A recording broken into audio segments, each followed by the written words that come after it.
A terceirização no setor financeiro, ela se iniciou praticamente na década de 90. Houve a abertura econômica e financeira promovida pelo governo Collor.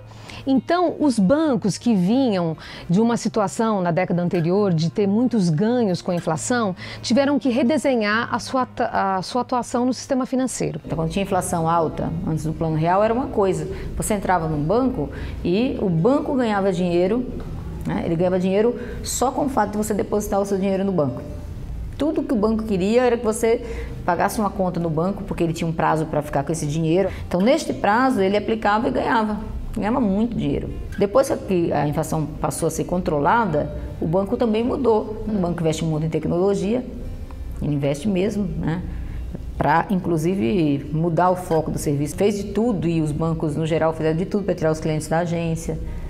Como é que você tira o cliente da agência? Mandando para a internet, porque é mais barato. Tem banco que você entra no banco e tem uma fila imensa para você ser atendido no caixa. E se você for, ele quer fazer de tudo para que você saia. Ele não coloca mais pessoas atendendo só porque ele acha que é caro. É que ele quer forçar o cliente a se autoatender, a usar outros meios para fazer aquele atendimento. Porque agora ele tem um foco, que é vender produtos, serviços. Nesse contexto, que nós chamamos também de reestruturação produtiva, né, ocorrida, as empresas, elas facilitadas também por uma base tecnológica mais sofisticada, baseada na automação, na microeletrônica, as empresas vão adotar a estratégia de fazer com que parte desse processo produtivo seja externalizado. Vão adotar a estratégia até de fazer joint ventures, acordos, fusões, concentrando por um lado o capital, mas por outro lado desconcentrando a atividade produtiva, ou tentando desconcentrar o próprio investimento, ou seja, buscando se tornar mais enxuta. A terceirização vem inserida nesse contexto da reestruturação produtiva. Não uma terceirização como imaginada na reestruturação produtiva, em que se mantém a empresa com aquilo que ela sabe fazer melhor, aquele chamado de atividade fim ou know-how empresarial, aquilo que eu sei fazer, e entrego atividades periféricas para outras empresas especializadas fazerem. Não, aqui no Brasil foi um pouco diferente. Por isso que se fala muito em terceirização à brasileira, porque na verdade não é muito uma terceirização, não é uma entrega de atividades para serem realizadas de forma autônoma por outras empresas. O que ocorre no Brasil, em verdade, e ocorreu no setor bancário, foi contratação de trabalhadores por empresa interposta. Então, o que se pretendeu com a terceirização ocorrida aqui nos bancos a partir dos anos 90 foi afastar esses trabalhadores que exercem a mesmo tipo de função própria de bancos, atividade própria bancária da categoria de bancários. No início da década de 90, a gente já encontrava algumas atividades de trabalho dentro do banco terceirizada, como é o caso do pessoal da limpeza, o pessoal da segurança, né? Eram áreas que já apareciam terceirizadas em vários bancos, tanto do setor privado como do setor público. Em 1992, 93, eles vão ao coração da atividade financeira, que naquela época era a compensação bancária, que era a troca de papéis entre os bancos. Então, por exemplo, numa greve, o que era importante que os trabalhadores aderissem? Qual setor? A compensação. Porque quando eu paro a compensação, eu paro a troca de papéis entre os bancos, o sistema para, o sistema trava. Então fica muito evidente desde aquele primeiro momento por que eles queriam terceirizar a compensação. Não era para levar especialistas para aquela área, não era para ganhar produtividade, era para justamente tirar do controle dos bancários, não ficar numa área de risco, numa possibilidade de greve, nós pararmos a troca de papel e parar o sistema. financeiro, que até então era possível, né? As greves bancárias não têm a força que tinha há tempos atrás. Por quê? Porque os clientes continuam tendo acesso a determinados serviços bancários, que são feitos pelos caixas eletrônicos. E esses serviços bancários, eles são realizados por esses trabalhadores que não são tidos como bancários, em contratos precários mas continuam sendo trabalhos bancários. Eu sou o cliente, eu deposito, né? Quem vai receber meu cheque e vai contar meu dinheiro? Vai processar isso? É um bancário. Quem faz isso? É um caixa. Quem vai eu vou lá no banco, eu entro, eu abro minha conta corrente no banco. Então, eu preencho uma ficha, assino, eu deixo meus dados. Quem está processando essa informação é um terceirizado. Quem sempre fez isso? Um bancário. O caixa eletrônico ele contém uma série de operações de trabalho que são realizadas ali. E esse trabalho é feito pelos terceirizados. Então isso vai para a terceirizada, a gente retira um malote, é assim que se chama, o malote sai das agências, dos caixas eletrônicos, e isso vai parar na empresa terceirizada. Na empresa terceirizada, o trabalhador vai abrir o envelope e ele vai fazer todo o procedimento normal que um caixa faria na agência, só que na empresa terceirizada, né? Sobre outras condições de trabalho. A terceirização foi a grande oportunidade que os empregadores encontraram para flexibilizar, né, as relações de trabalho no Brasil. Se não foi feito isso via legislação como eles gostariam, né, foi feito através das práticas de terceirização. Então, se você olhar uma categoria forte, com direitos constituídos como é a categoria bancária, a terceirização foi a principal forma de flexibilizar, de derrubar os direitos que os bancários conquistaram ao longo desses anos. O processo de terceirização é um processo que vem sendo discutido há muito tempo na CUT, onde a gente vem denunciando essa tentativa de precarização das condições de trabalho dos trabalhadores brasileiros em várias áreas.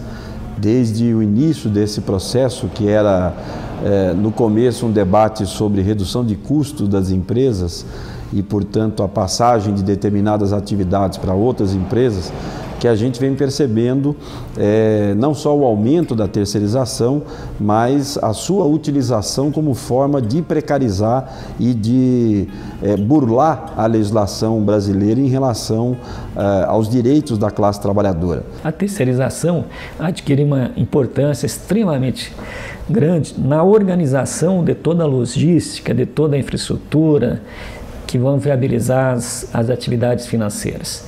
E em alguns casos, algumas empresas terceirizadas cumprem uma função que é mais importante no sentido do funcionamento do sistema financeiro do que a própria atividade bancária.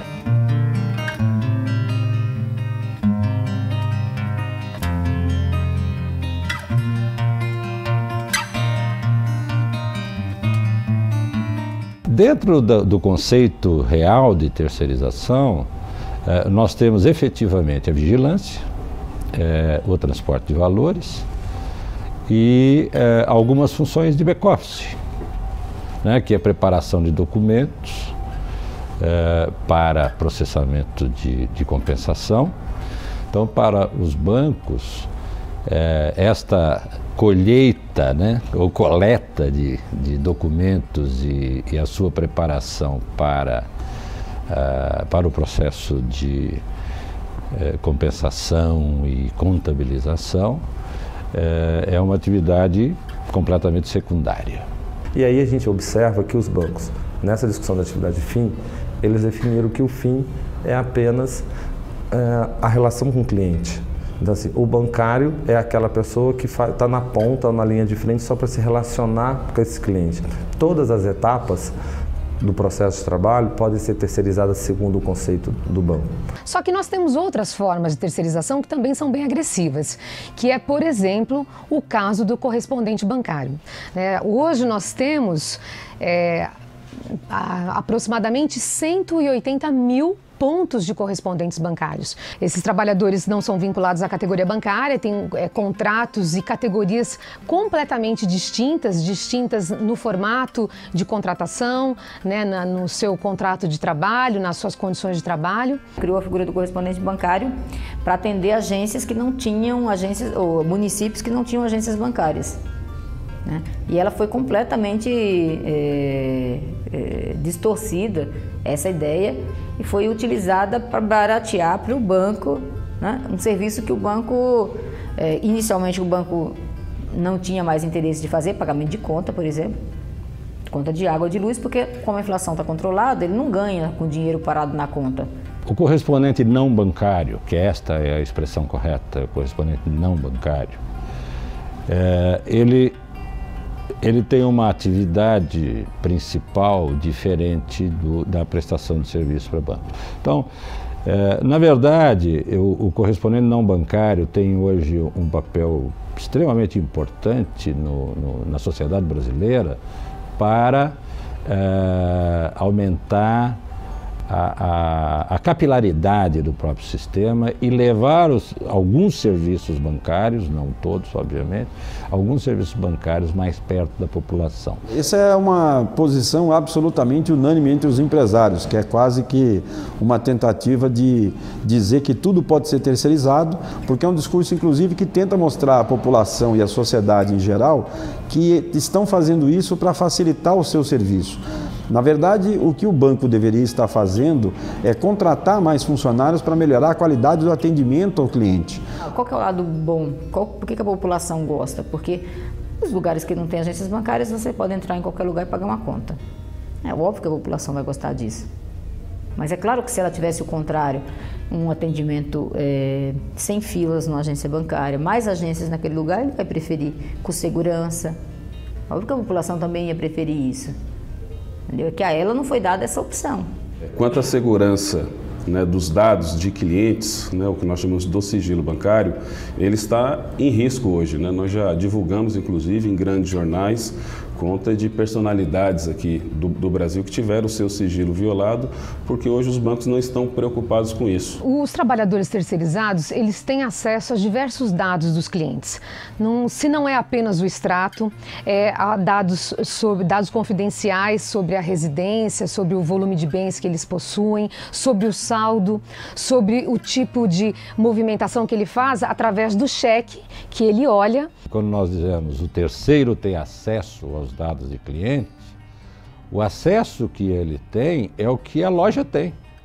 Porque a loja recebe um cheque que tem o número do cheque, o número da conta, o número da agência, o CPF, o RG, né? Há quanto tempo ele é cliente. Ele não tem acesso à conta. Ele não tem acesso aos dados da conta, ele tem acesso aos dados do documento que ele está preparando, que ele está processando. Ele não é acesso aos dados da conta. E este acesso que ele tem é um acesso que todo mundo tem. Então, primeiro, os bancos começaram a falar que, imagine, que o empregado terceiro, ele não tem acesso à conta, à ficha cadastral do cliente. Né? Mas isso foi comprovado, foi mostrado, né, que ele tem acesso. Depois os bancos falavam que não tinha acesso à senha. Foi comprovado que também as pessoas tinham acesso à senha. Você entra com a agência de conta, sai na tela lá todos os dados do cliente. A gente só olha o que a gente está fazendo, né? Porque a gente não vai ficar... Aparece tudo. Mas minha colega falou que ela entrou no sistema e viu quanto que tinha na conta de um ator. Ela falou, olha lá, a gente olha lá, vê se a gente quiser, a gente vê quanto que tem.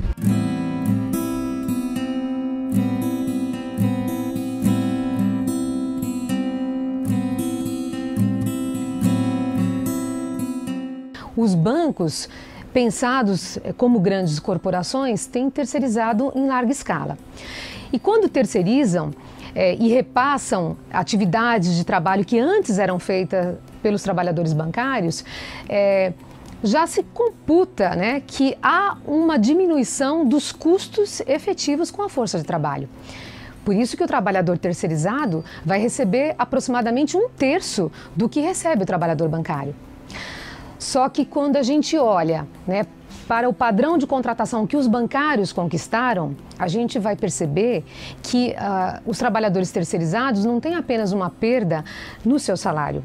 Eles perdem outras coisas. Então, os trabalhadores perdem a PLR, esse trabalhador modifica a sua jornada, ticket alimentação, ticket refeição, nós temos auxílio creche, nós temos verba de requalificação, nós temos um conjunto de direitos que nós conquistamos fruto de muita organização, de muita luta da categoria ao longo desses últimos 30 anos. E isso tudo foi incorporado como um patrimônio para o segmento bancário? Um outro tema, quando se fala da terceirização, é essa preocupação com a questão da saúde e segurança. Nós temos vários e vários exemplos em vários setores de que a quantidade de acidentes de trabalho e doenças profissionais estão muito mais ligadas aos trabalhadores terceiros nas empresas que fazem essa tomada de serviço do que nas empresas tomadoras do serviço. Normalmente as empresas que se constituem para terceirizar são empresas, ao contrário do que se diz, que não têm know-how no trabalho, né? Que não têm nenhuma especialização, que são constituídas explicitamente, né, para regimentar a força de trabalho mais barata para prestar serviço para o banco. E aí nós temos então fracos departamentos de recursos humanos. Então, nas empresas terceirizadas é um cenário propício, né, para as más relações de trabalho acontecerem, para que haja, por exemplo, práticas de assédio moral. Quando eu falo de boas condições de trabalho, eu me refiro ao ambiente físico, né? São lugares que as pessoas praticamente são amontoadas, né? Então os computadores são muito, né, um do ladinho do outro, ergonomicamente o mobiliário não é adequado, né, para que a gente pense um trabalhador que fica a maior parte da sua jornada sentado, num ritmo de produção que é muito intenso. Eu cheguei a visitar locais, numa empresa, entendeu? Na Barra Funda, que as pessoas estavam sentadas em cima de caixa. Sabe essas caixas de carregar tomate, de verdura? As pessoas sentadas em cima daquilo digitando, entendeu? Então assim, cadeira quebrada, mobiliário, porque o que acontecia? Eles não compravam mobiliário. O banco terceiriza o serviço e todos aqueles móveis que eram usados, eles mandavam aquilo para a empresa usar aquilo, para o funcionário usar aquele equipamento, aquele mobiliário, para executar o serviço que o pessoal fazia dentro do banco. É bem cobrado, eles não tem paradinha, a gente digita assim, 6 horas assim, só tem meia hora de lanche, eles não dão paradinha, principalmente em dia de pico, eles não deixam a gente parar, eles pedem até pra ir no banheiro assim, se for o caso de urgência mesmo. E não deixa a gente conversar, não deixa a gente levantar, nada. Eu já cheguei a ficar até 12 horas trabalhando, digitando. E dá muita dor nas costas, nos olhos, né? O ombro, o braço, dói bastante. E eles não dão uma paradinha. A gente pede assim, eles falam, não pode agora, que tem muito serviço. Não dá, agora não dá. Aí, às vezes, eles dão paradinha lá, meia-noite, que já terminou mesmo aí, que eles falam, pode parar. Ou se o sistema der algum problema. Aí eles deixam a gente parar, porque não tem jeito, né? A gente não pode nem virar do lado, assim, que a chefe já tá dando bronca, né? Às vezes a gente nem tá falando assim, tá falando coisa de serviço, e eles dão bronca na gente, chamam atenção, faz a gente passar vergonha às vezes, né? Primeiro tem que melhorar, acho que a chefia, né? A chefia deixa muito a desejar. Porque a gente não pode abrir a boca, porque o serviço tem que sair. A gente só tem que trabalhar. Não pode nem falar. Não pode falar, não pode levantar muito, porque o serviço tem que sair. Você vai botar no tronco. Já fala assim, nossa, se não trabalhar direito, a gente vai pro tronco. A gente vai pro tronco mesmo, porque o negócio é feio. E a gente trabalha muito. Às vezes, se você vai no banheiro e demora muito, o chefe ia atrás. Bom, a gente entra 1 hora e sai às 10. Tem 1 hora de almoço e tem que trabalhar muito. E o serviço lá é pauleira. Quando eu entrei era da 1 às 11. Depois de muitas greves que a gente conseguiu diminuir 1 hora, mas era da 1 às 11.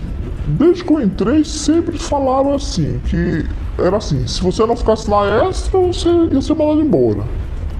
Porque você era obrigado a ficar, fazer hora extra, para poder o serviço acabar.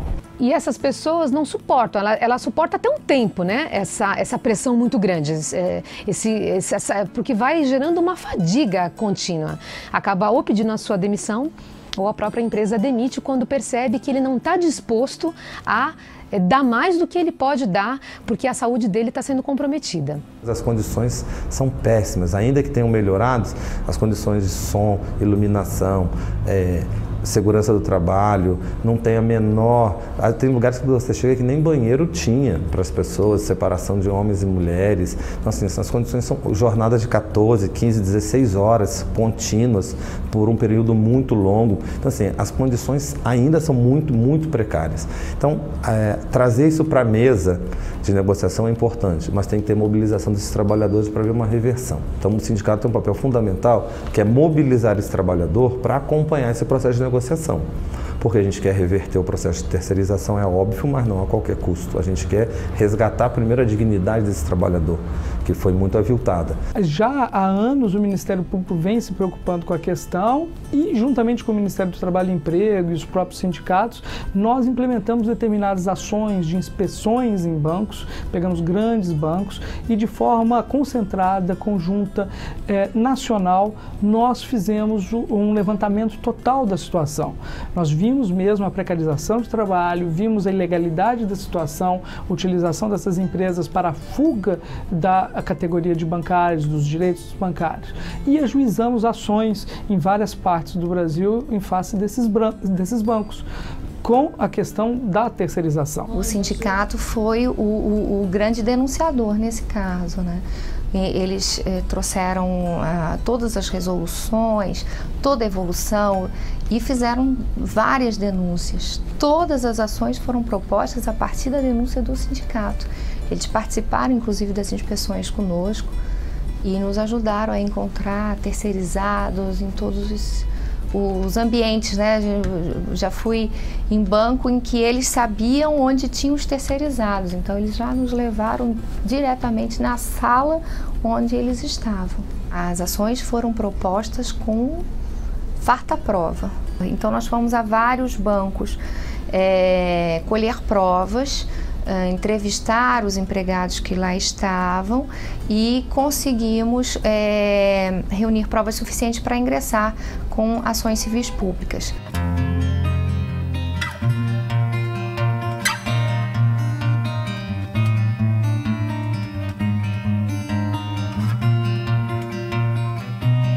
A questão da terceirização, ela leva a um outro problema no ambiente, na cena do mundo do trabalho. Ela causa um problema de representatividade, né? Porque considerando o nosso sindicato, o Sindicato dos Bancários, ele é um sindicato constituído há muitos anos, ele existe desde a década de 30. Mas se a gente considerar que ele há muitos anos organizava esses trabalhadores, já organizava esses trabalhadores que eram da retaguarda, que eram da compensação, ou mesmo de outras atividades que a gente esteja aqui mencionando, o sindicato, no processo de terceirização, ele entendeu que ele deveria continuar acompanhando esses trabalhadores, porque o sindicato tem se posicionado contra o processo de terceirização por entender que ele precariza. Então, o que acontece? Mesmo sem ter a representação legal desses trabalhadores, porque é isso que acontece, quando há o processo de terceirização, esse trabalhador deixa de estar alocado na categoria bancária e ele é alocado numa outra categoria profissional qualquer, aquela que o empregador determinar. Então ele pode ser alocado, por exemplo, no comércio, ele pode ser alocado no Sindipd, ele pode ser alocado no Sindicatão. Primeiro, a estrutura sindical brasileira não ajuda. Ela não ajuda a que os trabalhadores estejam unificados no mesmo sindicato. Muitas vezes os empregadores baseado no código sindical, enquadram qual é o sindicato que representa aquele trabalhador, porque nós ainda temos a unicidade sindical no Brasil, ainda não temos a liberdade sindical completa, onde o trabalhador faz a opção pelo sindicato que ele quer que o represente. Então, essa estrutura sindical bastante pulverizada e dividida em sindicatos por categorias, não sindicatos por ramo de atividade, não nos ajuda. Este é um problema. Apesar da gente ter um nível de sindicalização muito alto, a média está em torno de 70%, a grande dificuldade é o patrão do outro lado, é um patrão que trabalha muito também do outro lado, tem as suas estratégias. Então acho que o grande objetivo que a gente tem é ter uma convenção coletiva de trabalho em que a gente possa englobar todos esses trabalhadores, independente do segmento que eles estão dentro do ramo financeiro. O trabalho que a gente vem desenvolvendo na CUT sobre terceirização é um trabalho que se iniciou em 2005. Então, a partir desse período é que nós focamos mais, nos detivemos mais em pensar uma estratégia para além da luta de combater, de coibir a terceirização. É uma estratégia que passa por 3 frentes de trabalho. A primeira é a organização dos trabalhadores sindicalizados. O segundo eixo é justamente a negociação coletiva. E o terceiro ponto da nossa estratégia é a questão de uma atuação no poder legislativo. Nós, a partir desse acúmulo de debate que temos na CUT, montamos um grupo de trabalho, um GT, envolvendo todos os nossos ramos, numa perspectiva de avaliar, de fazer um diagnóstico dos nossos trabalhadores do problema da terceirização, dos ganhos e vitórias que a gente tem tido em algumas ações sindicais e ações jurídicas contra a terceirização e, ao mesmo tempo, trabalhando também nesse GT com propostas para ser apresentadas tanto ao governo quanto ao legislativo, à Câmara Federal, ao Senado. Então, o Sindicato dos Bancários, apesar de não ter representatividade legal, entendeu politicamente que deveria continuar acompanhando esses trabalhadores, organizando esses trabalhadores. Mesmo a gente conseguindo criar a condição de negociar com a empresa e melhorar a condição de vida desses trabalhadores, só quem pode assinar um acordo coletivo, né, é o Sindicato de Prestação de Serviço, não é o Sindicato dos Bancários. Então nós conseguimos a representação formal, porque os trabalhadores nos reconhecem como legítimo representante, a gente consegue fazer a negociação, só que na prática, quem acaba negociando, assinando o acordo entre o sindicato e a empresa é esse Sindicato de Prestação de Serviço. Quando eu entrei lá, não tinha nem VA, nem VR, não tinha nada, só mesmo a condução normal. E depois das greves começou a melhorar. Aí nós começamos a ganhar o VA, depois o VR, diminuiu aquela 1 hora que a gente saía 11 horas, começamos a sair às 10. O vale refeição e o vale alimentação. A gente tem, devido às greves que o Sindicato dos Bancários fez com a gente lá, e foi uma luta para eles dar. É o único benefício que tem mais assim. Essa organização foi agregando conquistas. Nós conseguimos um piso nacional para eles, mesmo sem representar. Eu acho que de fato a gente representa, e até de direito a gente sabe que representa. Mas, por enquanto, nesta situação, nós não estamos representando legalmente, por conta de um subterfúgio que o banco encontrou na legislação para enquadrá-los em outra categoria. É o banco que enquadra. É o banco que enquadra. Esse é o problema do sistema brasileiro. Quem enquadra são as empresas. Os trabalhadores não têm liberdade de escolher, né? Quem enquadra é a empresa, ela diz qual é o sindicato. Tivemos um momento de fazer a greve que eles estavam na precarização total, no desrespeito total à legislação trabalhista. Nós pegamos 2 grandes bancos, 3 grandes bancos trabalhando com empresas assim. Nessa época, a greve aconteceu principalmente por conta disso, para regularizar essa situação, garantir os direitos mínimos desses trabalhadores. É um processo de organização do trabalhador, de mobilização e negociação.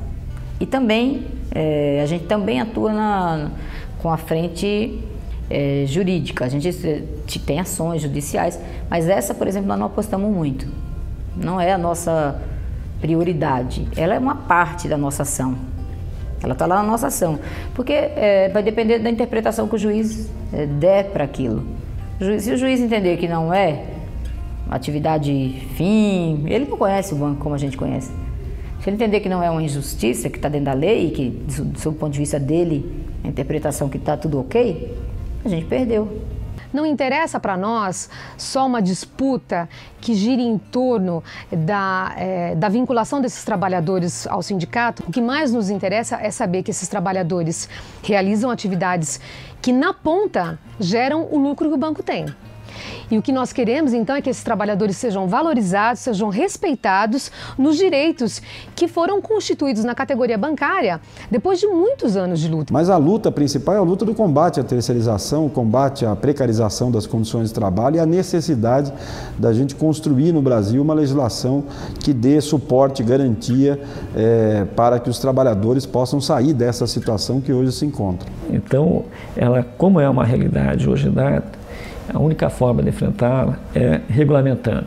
O seu crescimento é muito expressivo, né? É muito expressivo nos dias de hoje, mas não tem como também negá-la, e como não tem como negá-la, a única forma é enfrentá-la. É enfrentá-la do ponto de vista da ação sindical e do ponto de vista da regulação pública do trabalho, para evitar seus efeitos mais perversos, suas características mais perversas, que são a razão dela existir, inclusive. O que a gente defende? Que eles tenham todos os direitos, as garantias que os trabalhadores dos bancos têm, que sejam reconhecidos, enquadrados na convenção coletiva. Eu diria que a gente tem hoje 461 mil bancários no Brasil que estão no guarda-chuva da convenção coletiva. Mas a gente tem muito mais do que o dobro disso que está fora da convenção coletiva, que está com direito precarizado, que não recebe o que deveriam receber, porque eles estão fazendo serviços que são fundamentais para os bancos.